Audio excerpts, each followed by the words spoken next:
All right, we are set. We have a number of folks that are avidly reading the book that are traveling today. So Okay.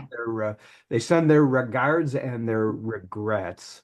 I'm going to move over here. So, Rebecca, welcome again. It's an honor to have you here, and I'm looking forward to a great dialogue with the team. Um, to tell you, you could come up with your own scenario, Rebecca. So I live in Wisconsin these days, and I might have suggested that too many management teams act like they've had just a few too many beers around the campfire when it comes to strategy. So what I threw on screen there was they move through the work of strategy like they all have blindfolds on, kind of bumping onto each other and not making a lot of headway and not really able to describe the environment and pick a way forward. My experience, 40 years of working with strategy, starting with product strategy, moving to market strategy, business unit strategy, eventually organizational strategy, is that every management team needs a playbook. They need a common vocabulary. They need the tools to figure out how to define and create value particularly in the face of uncertainty and volatility. And this is no exaggeration. I think this is the single best book I've encountered in my career for this, which goes back to my regret on it sitting on my bookshelf for a month or two until I got to it. Rebecca, I know on your website you highlight with all of the work that you do, global work, academic work, you consume just about everything that's published in the world of strategy. While I'm sure I can't keep pace with that, I do pretty good, and I'm really particular about these resources. So maybe Rummelt, Martin, and maybe a couple of others, some by Jeffrey Moore, and you are on my bookshelf permanently. All right, everybody. So let's get into the dialogue here. Rebecca, you have three propositions that you highlight at the beginning of the book. Uncertainty doesn't always have to have bad consequences. I bet that'll be a hot topic today. Strategy is still and forevermore will be about the art of creating value, and no one can predict the future. Although I control the stock market, because whatever I do, it does the opposite, no one can really predict the future. All right, so let's jump into this notion of uncertainty doesn't have to be bad. Rebecca, you're challenging us to reframe our thinking about uncertainty and volatility. Give us your perspective here, and then let's open it up to the group for dialogue. Yeah, I'd love to, Art. And again, thank you so much for having me. You know, when we discuss uncertainty, we've been speaking a lot about the markets the last couple of weeks. Art just mentioned it. We like to say that markets hate bad news, but they hate uncertainty more. And we're certainly seeing that play out, that there's no such thing really as good news or bad news. It's just, am I getting more or less certain? And that's what the markets seem to be reacting to. But it's not just markets that hate uncertainty. Customers hate uncertainty because they can't forecast, so they want to hold back on purchases. Consumers hate uncertainty because they feel less confident in the future spending patterns, so then they hold off on things. But we also, inside our organizations, hate uncertainty, and we express it in our dialogue. We ask each other, how are we handling uncertainty? How are we going to manage uncertainty? How are we going to overcome uncertainty? Without even meaning to. We actually, when we refer to the word uncertainty, tend to put a word before it that means it's going to be bad, right? And that actually immediately frames our brains that uncertainty is negative, which leads to this awful correlation of uncertainty equals downturn, two very, very different things. So I like to start the conversation by just defining it.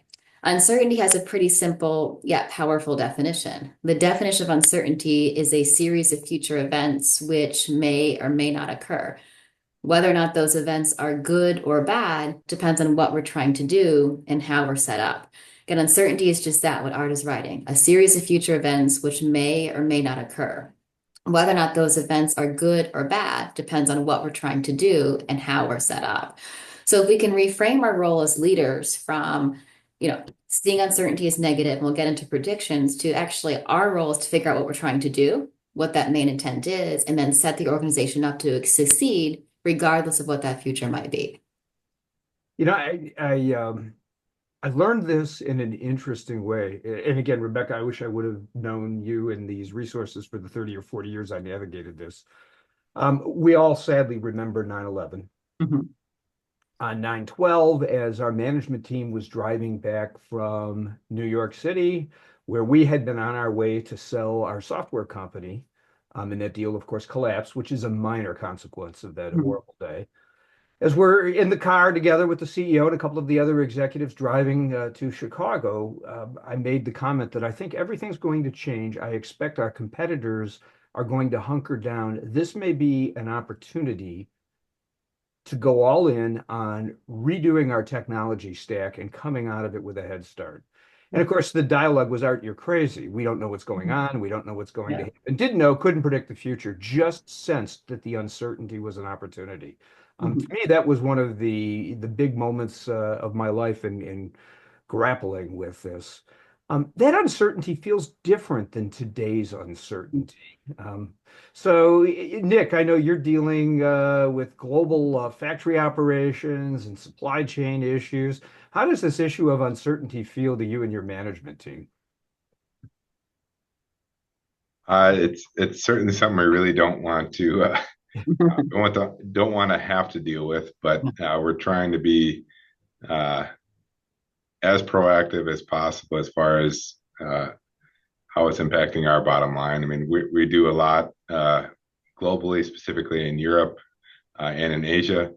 So uh, it seems that things are changing daily, so it's difficult for us to provide some accurate foresight or predictions as it relates to our material cost estimates when we're quoting projects. So it's just uh, it's created a lot of dialogue that changes almost by the minute.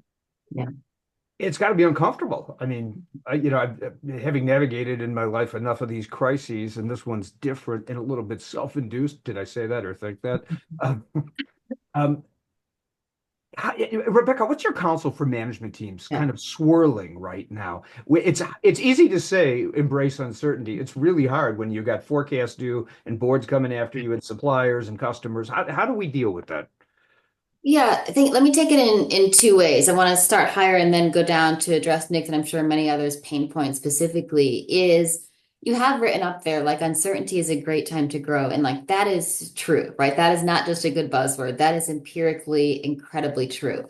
And there's about 100 reasons why uncertainty is a great time to grow. Let's just focus on a couple of them. Art already alluded to one of them. There's three common responses to uncertainty.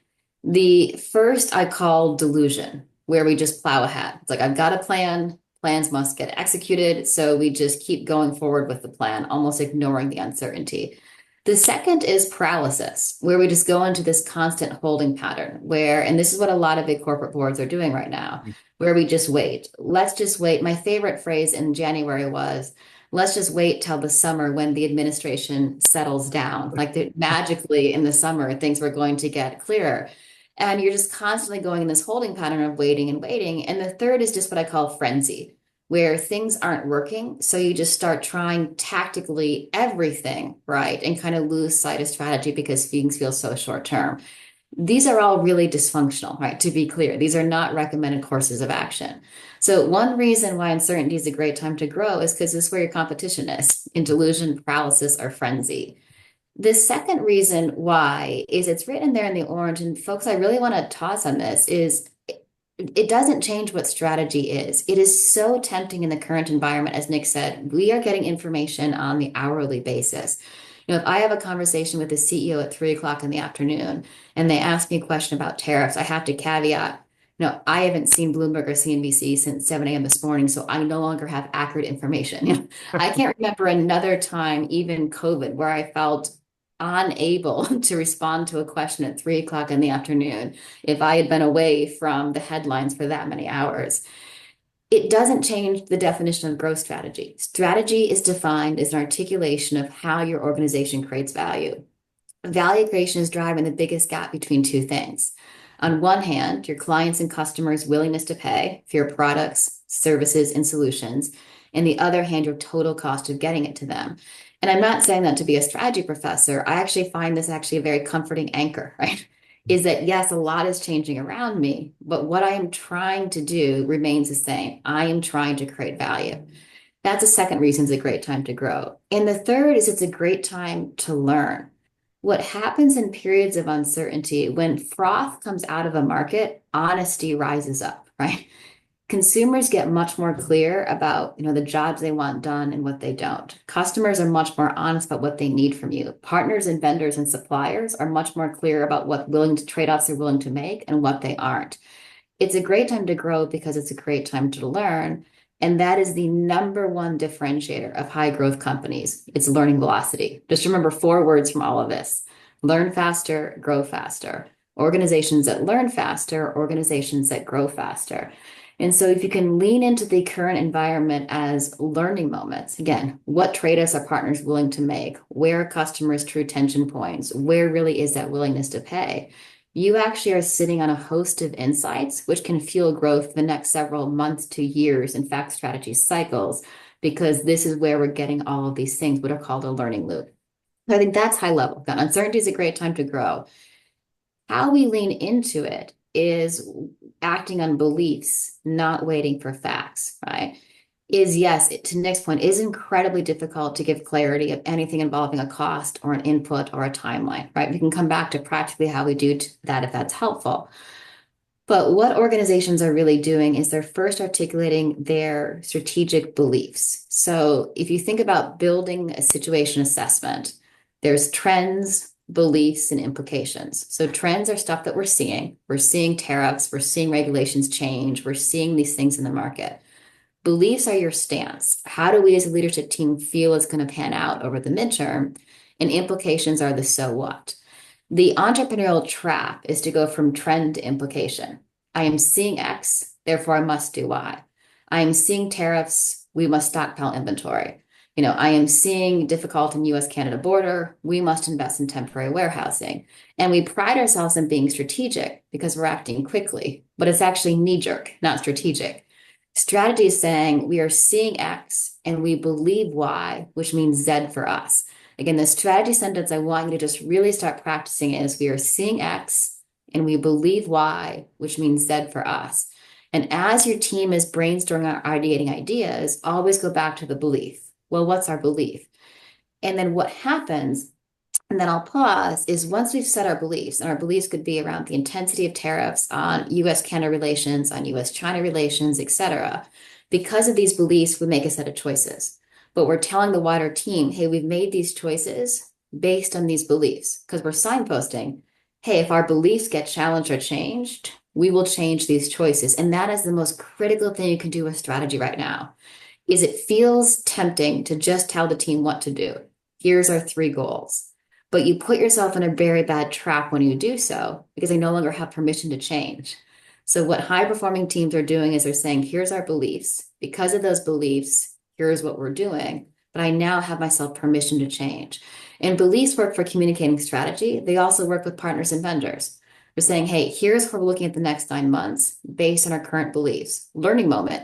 Do you have the same beliefs? How are you guys seeing it internally? What are your beliefs around these things? Then we're saying, this is what we're doing based on those beliefs. But hey, if these beliefs get challenged, we might change something we're doing. It allows you to be the partner in the room that's a bit more calm, seems to have a plan, but doesn't look silly that they're dogmatically going forward, ignoring the situation around them. Wow. Questions, comments, reactions?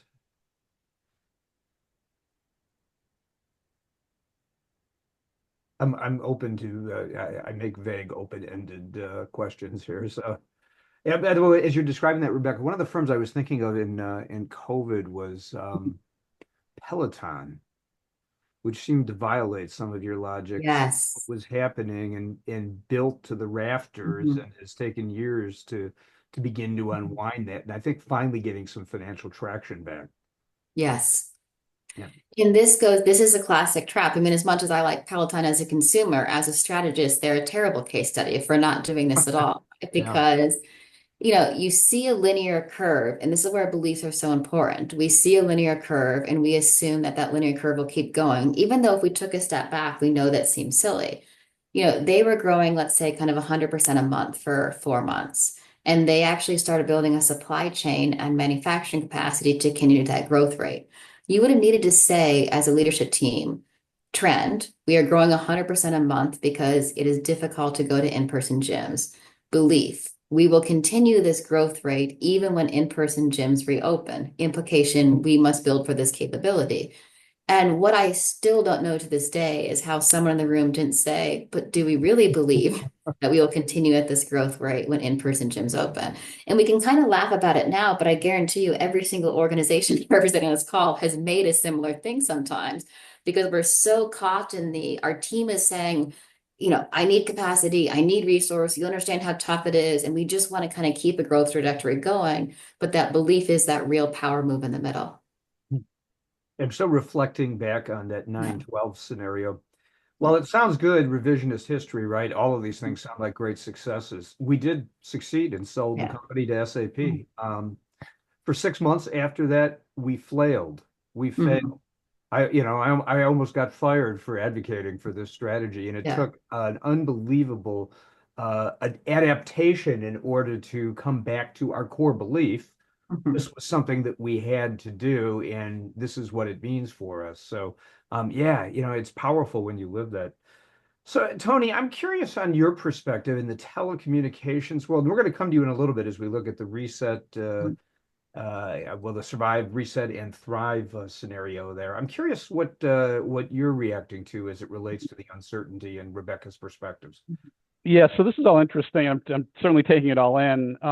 Rebecca, one of the things I see, first of all, is this applies not only to corporations, but to individuals, right? I've seen in my career Mhm. periods of uncertainty, all the same things happen, right? People either retreat or they take charge, and you can really carve out a path for yourself as you go. Mhm. Art, in terms of what we're reacting to today, we're not seeing the tariff impact our business yet. All of our business is domestic. There's going to be some supply chain issues at some point where a lot of the equipment comes in from overseas, companies like Nokia and all that.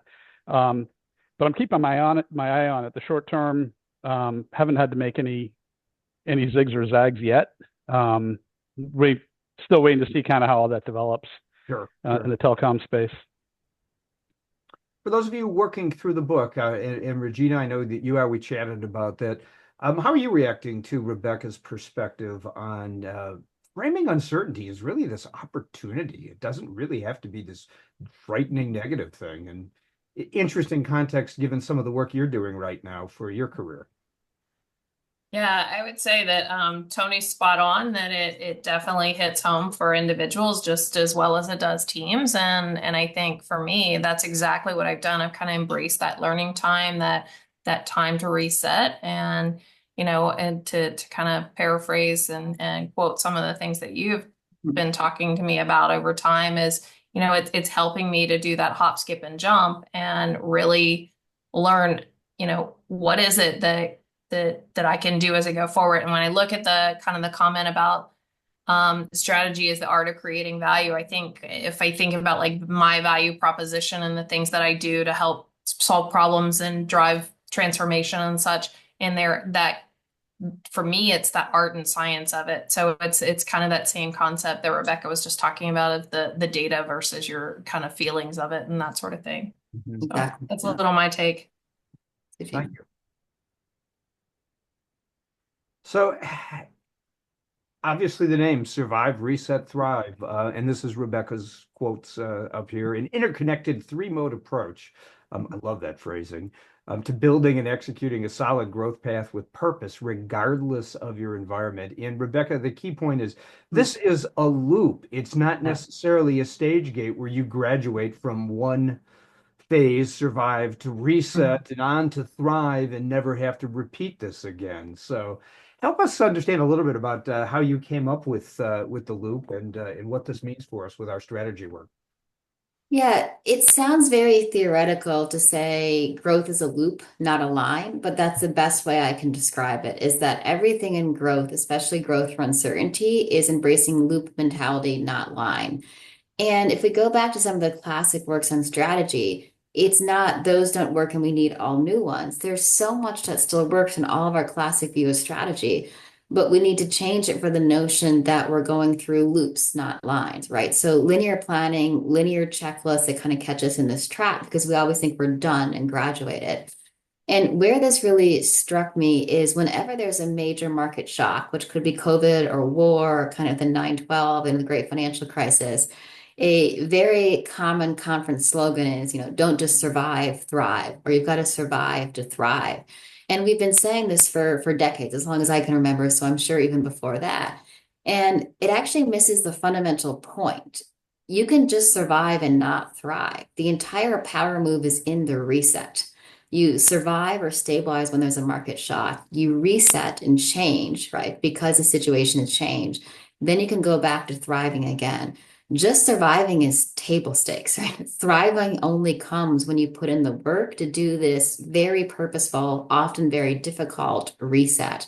And that's the part that I felt was missing, is that those who rebounded very quickly from COVID or, other wars or GFC, our current environment, are those who are willing to push the pause button and say, like, it's actually time to reset. And the other thing, going back to the not linear folks, is that why this stuff is hard, and to be clear, this is all very hard, right? Why this is hard is when you're in thrive mode, you want to stay there. And it's very tempting to ignore signals that you're no longer there because you need to survive or stabilize.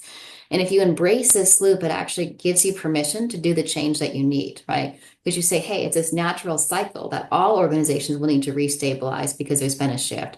Then we'll reset again, then we'll go back to thriving. And so at its simplest, the loop gives you permission to give the organization or yourself as your own personal career what you need in that moment. And if we pause and go back to personal careers, and I love that this came up, I did not start this at all thinking about individuals. I was obsessed with organizations.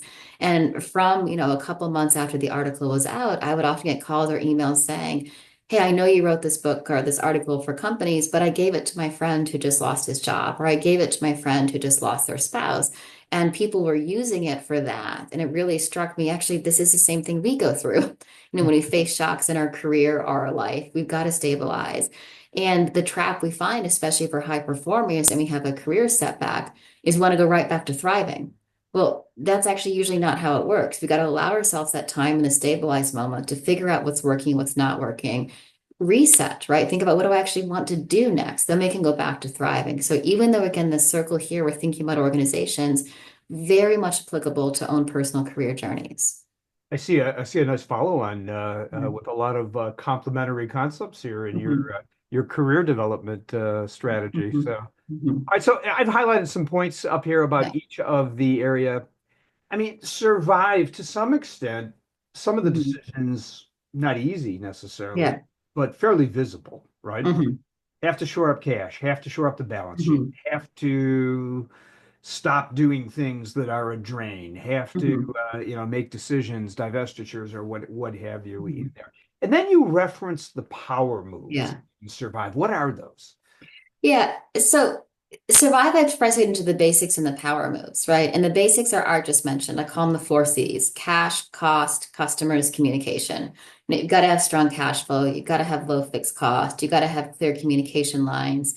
And you've got to kind of have this customer stickiness. Some companies call it the five C's with culture. Some companies Ah, collapse kind of communication and culture. It really depends on where you are. So, cash, cost, customers, culture, and communication. But what I really need to emphasize is there is nothing strategic about the five C's. Like, this is not a proprietary playbook. Everyone has had this playbook since we had our very first recession. We all have the same playbook. So, by definition, you need to do it, right? Because these are the basics, and basics mean just that.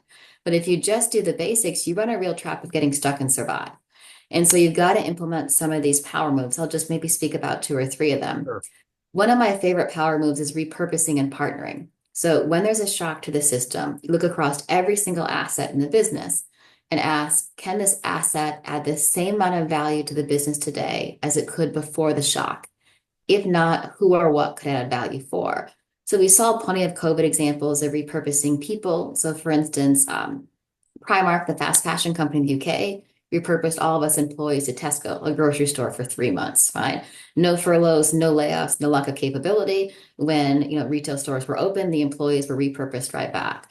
We saw this with equipment, like we see construction companies who are off season reusing their equipment to do other things. And you're just making sure, going back to that link of value creation.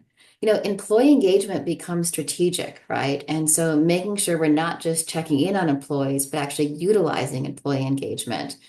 And Then the learning velocity. It's an ultimate power move, and it's again why uncertainty is such a great time to grow. But companies get very operational in survive mode. They have daily huddles, weekly meetings, monthly check-ins, and that indirectly can turn our learning brain off, and we're just focused on hitting the metrics. And again, these are the times when we're learning the most because the learning loops are tighter. So accelerating learning velocity when you're in survive phase gives you these necessary insights, not just to move out of it faster, but to do so in a much more powerful way. So, and again, one of the challenges is how do we actually do this when we're in the mode? Because Yeah. it's frenetic. It's you almost begin to lose that calm, clear thinking that you're Yeah. articulating here. How do we maintain our focus on these things? And probably going to neuroscience and psychology here. Yeah. There's a bit of neuroscience and psychology, and most organizations, you just build a four C's tracker, right? You Uh-huh. say, and here's the key, you build the four C's tracker when you're not in survive mode. When you're in thrive mode, you as a leadership team are saying, what's our minimum cash? What's our minimum fixed cost? How tight is our customer stickiness? Then, when you do hit a market shock, you know exactly where you need to be. You make the plan to get back there. And then you can actually time base your survive mode. I've got an organization in Europe in this right now because one of their major customers went bankrupt. So they're $100 million company. They lost, 5 million in EBITDA, just gone, right? Hmm. Well, that's going to send you in survive mode, but they already had their tracker in place. They repurposed a strategy meeting to work on the survive phase. They put an action plan in place. And they say, hey, once we get to rolling 3 months of these metrics, we're moving out of it and back into reset. And the team, rather than seeing this crisis as, oh my God, like, what are we going to do? The team is more engaged than ever, right? Because they're going through the things that they need to do. So having a basic tracker in place and setting those metrics when you're not in survive mode allows you to have a much clearer head. And then assigning someone to it. So head of operations, finance, whoever it is, it's not the entire leadership team. If the entire leadership team is focused just on survive, especially after those first couple of months, you're going to stay stuck there.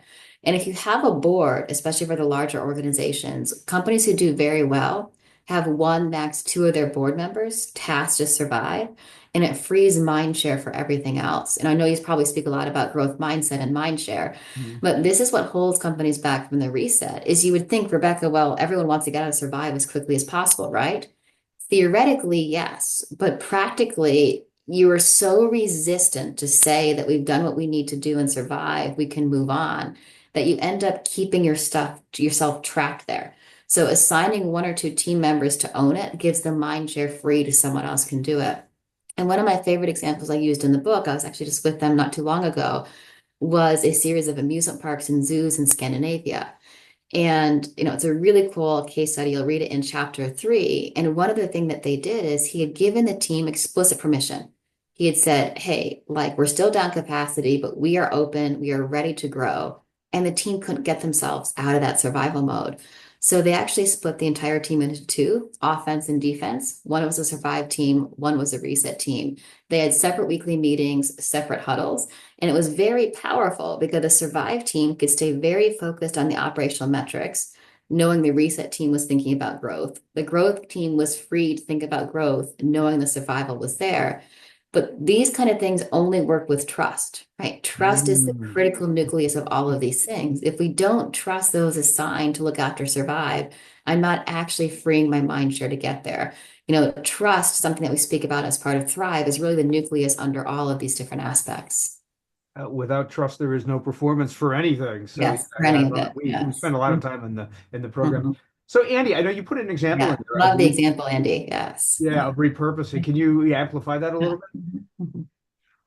Yeah, I mean, once COVID happened after, I don't know, the first couple of weeks when we thought, oh, this is just going to last, a couple of days or a couple of weeks, we realized after we processed, uh, thousands of cancellations that we weren't just going to be making many bookings. So we worked with, the main part of our organization, and they had the need for member services for the retail work, and they were doing a lot more online sales as well for basic retail stuff. So they needed people, and it worked out really well, except for the travel agents didn't really want to go there, but they liked it better than not having a job.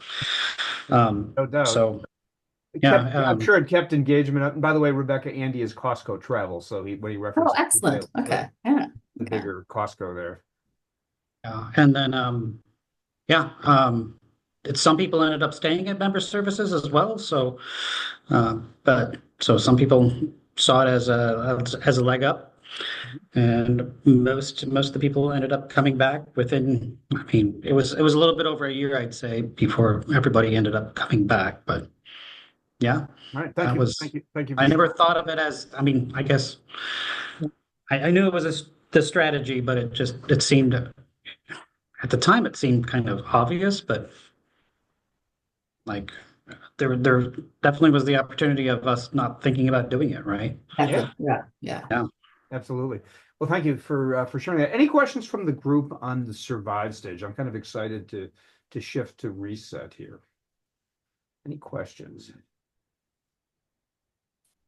So I suppose, Rebecca, are we required to go through survive mode?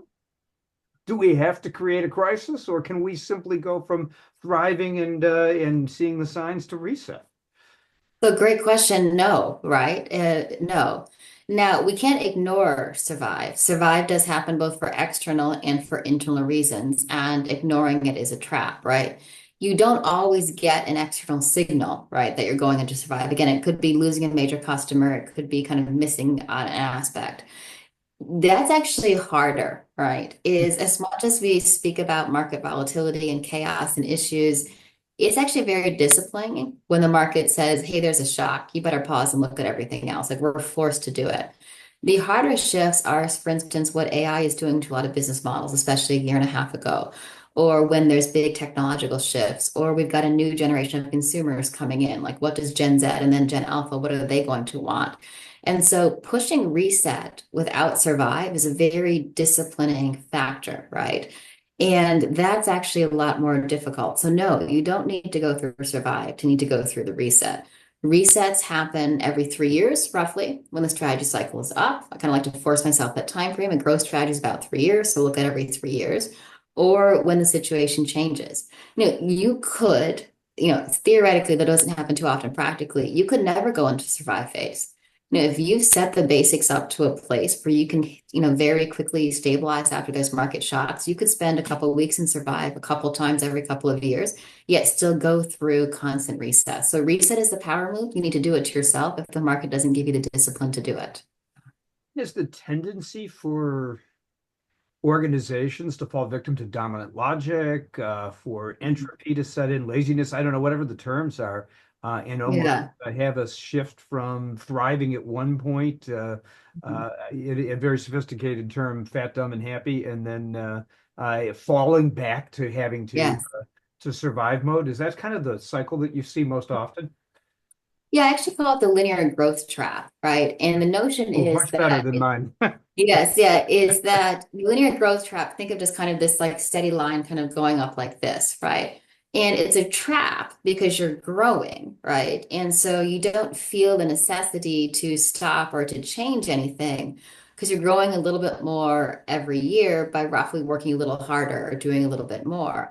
And in strategy, we often talk about breakthrough growth, or is this idea of breakthrough? And breakthrough has been used a bit too lazily, I think, recently.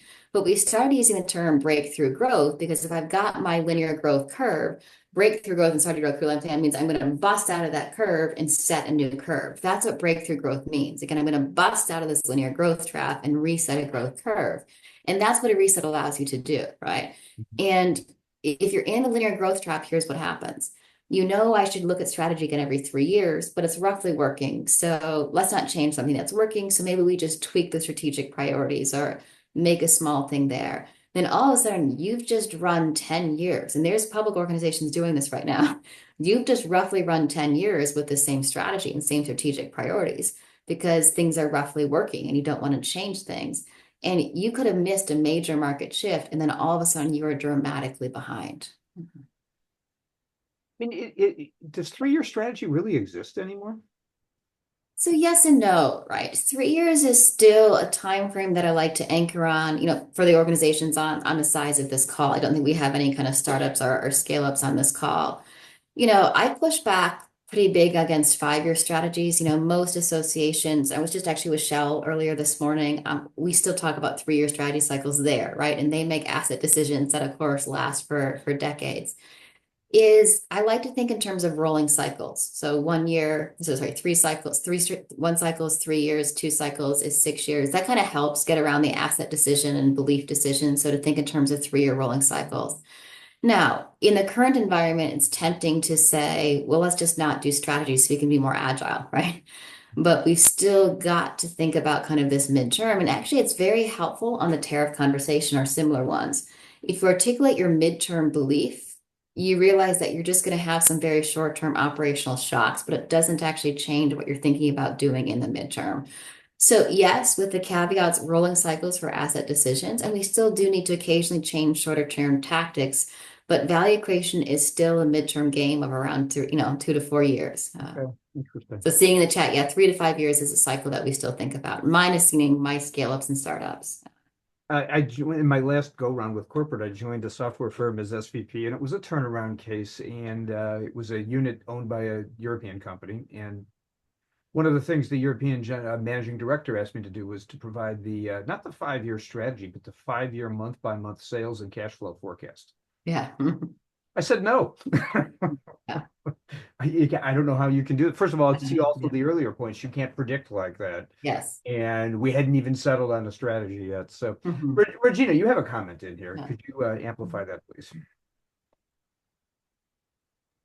Sorry, had to hit the unmute. Mhm. Yeah, so I typically have used strategy deployment where you actually do a review of that annual and you're driving more of that breakthrough thinking, as Rebecca's talking about, getting 50% of the way in that breakthrough in that first year and Mhm. still striving for that 3-year or 5-year outlook. And so it's just a mechanism that complements your strategy plan along the way. Rebecca, I'm not sure what your thoughts are Yeah, on I that. agree with you. I like to say reframe every year, right? Kind of force yourself to kind of look at things every year, kind of set for a 3-year. Because if you just set for every year, which I know you're not saying, Regina, then you don't do the big enough stuff that really matters. If you give yourself too long, you don't really get started, which is why Art and team that 3 years is the sweet spot. But then it's not a set and forget it, right? Kind of forcing that annual reframe where every strategic priority has to go up on, do you stay? Do you go? Do we reframe you?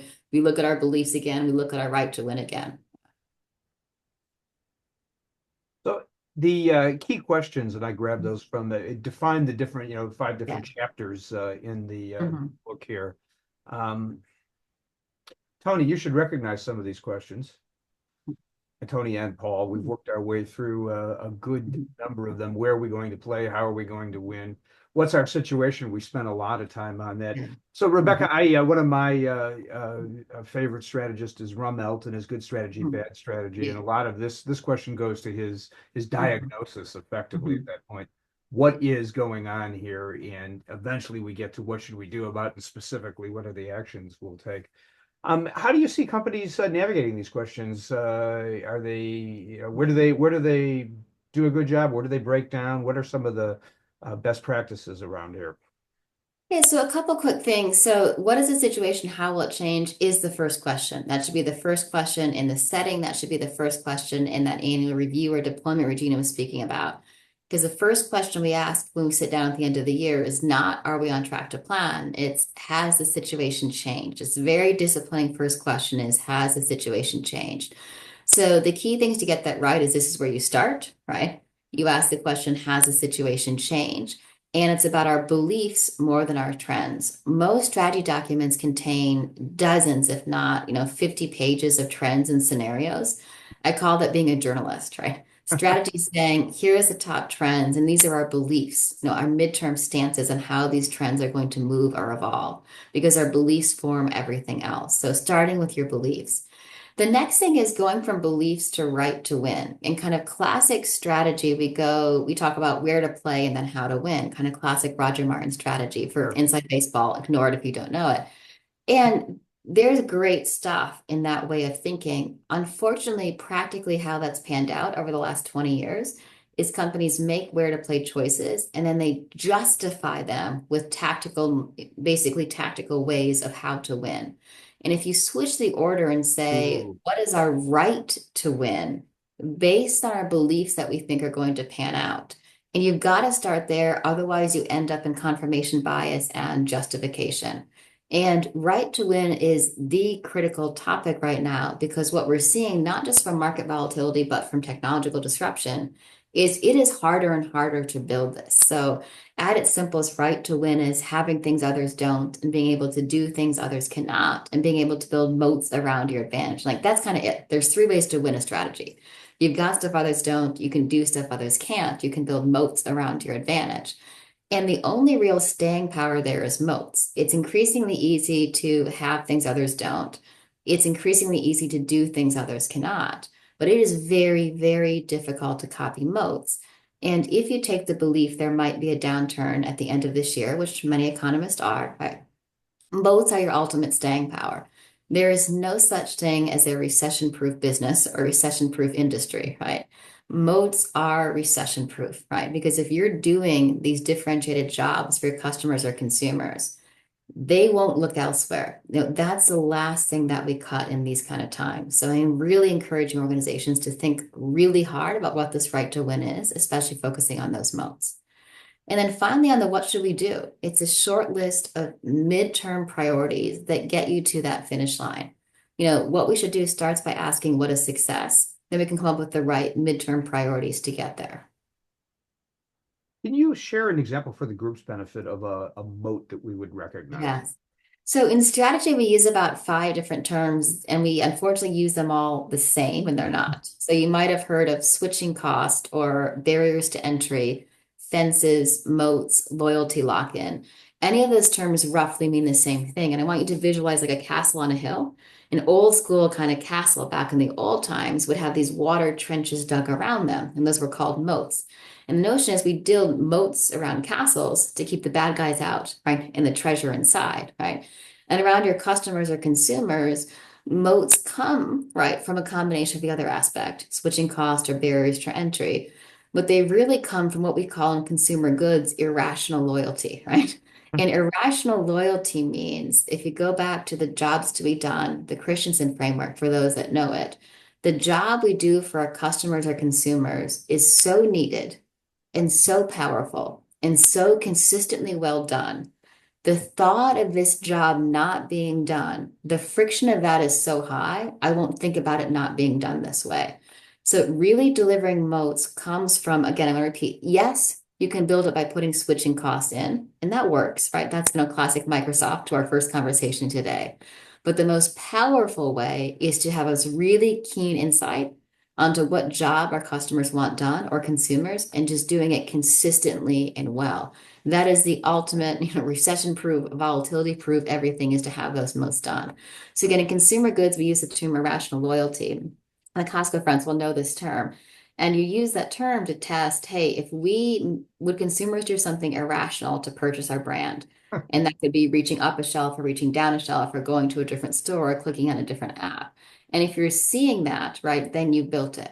Now, of course, in the Apple, they built irrational loyalty and they built an ecosystem with some of those switching costs. So that's when moats get more powerful, where I built irrational loyalty and I have an ecosystem play, which is further just reinforcing these switching costs if I leave. Yeah.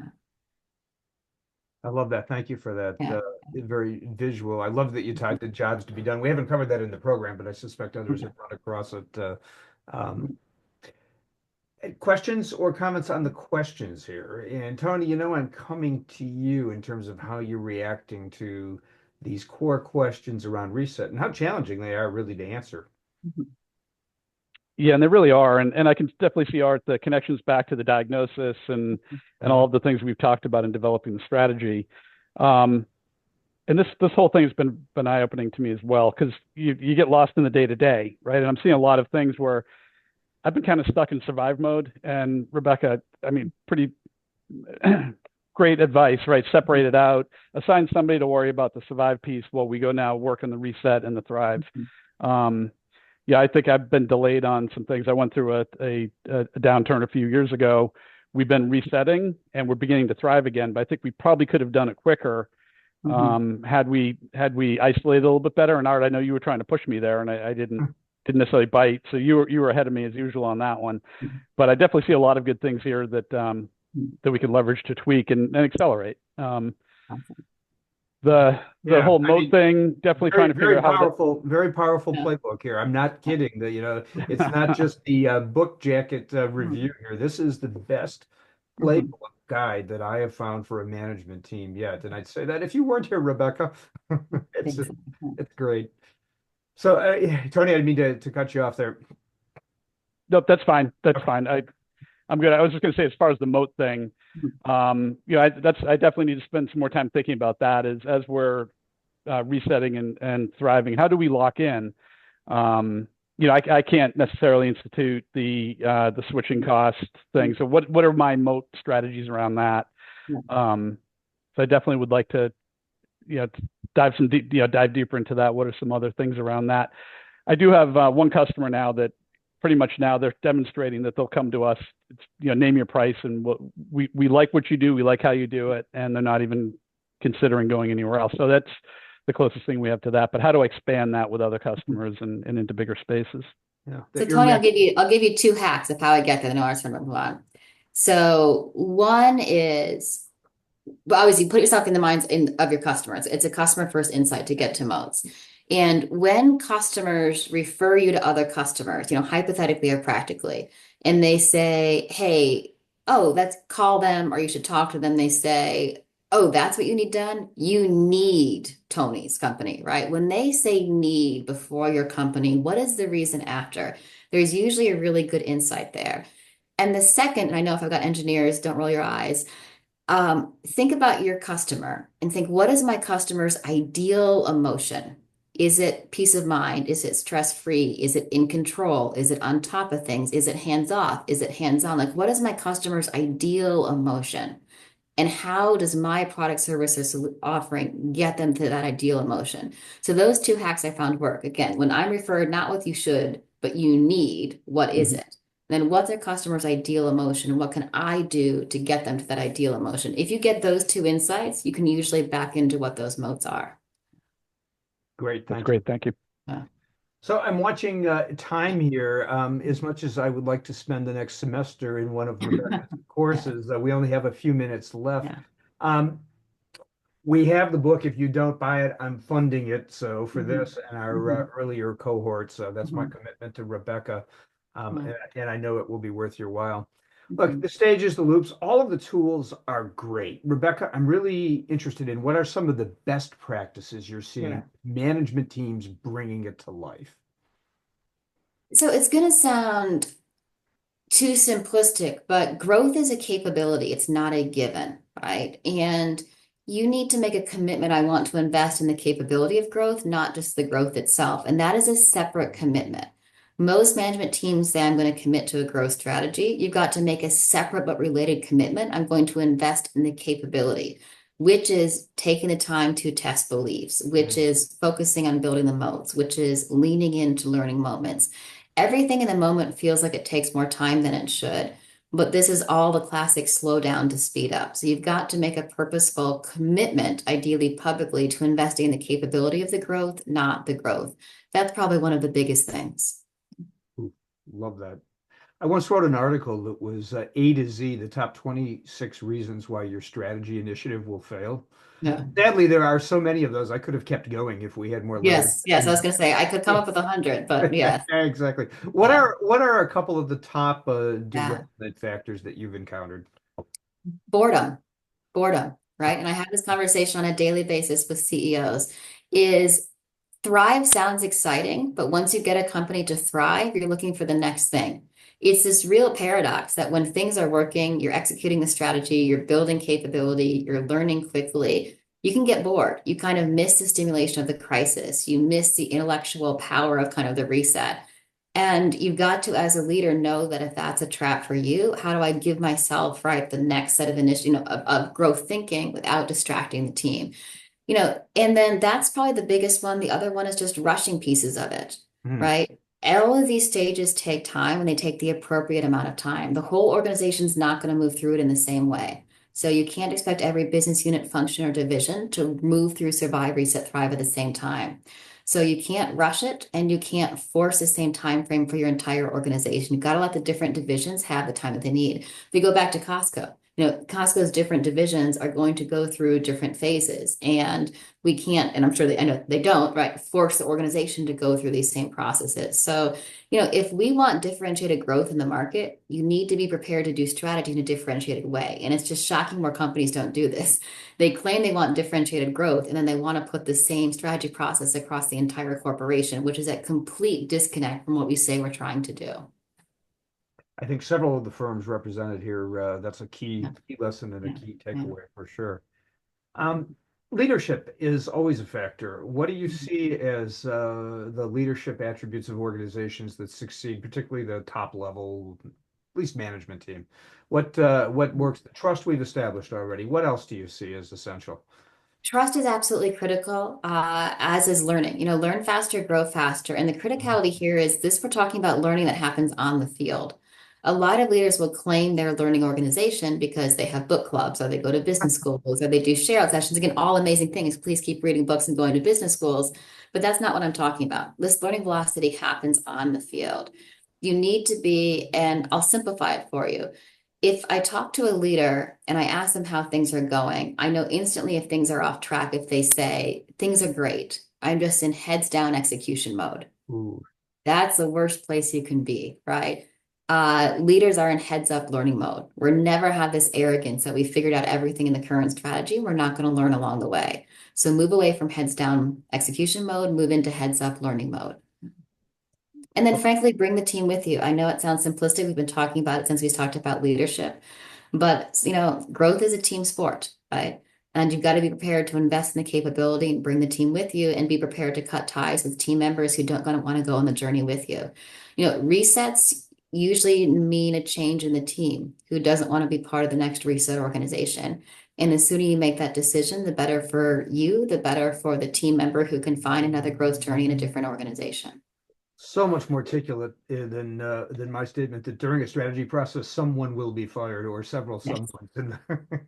Same punchline, yes. Yeah, it just happens. Yeah. Yeah. Questions, other questions or comments? A minute or two here and we'll sign off. I think my only question in here, I mean, I probably could talk on this topic quite a bit, but my question is really when you think about the organizations, because I've kind of reflected a lot in companies that I saw great success and that people enjoyed working in them and all of these elements you're describing. And what I've seen kind of in this kind of phase, kind of basically from COVID till now, and that is that people are so much more focused in those 4 or 5 C's and I've got to save money and get this stuff executed.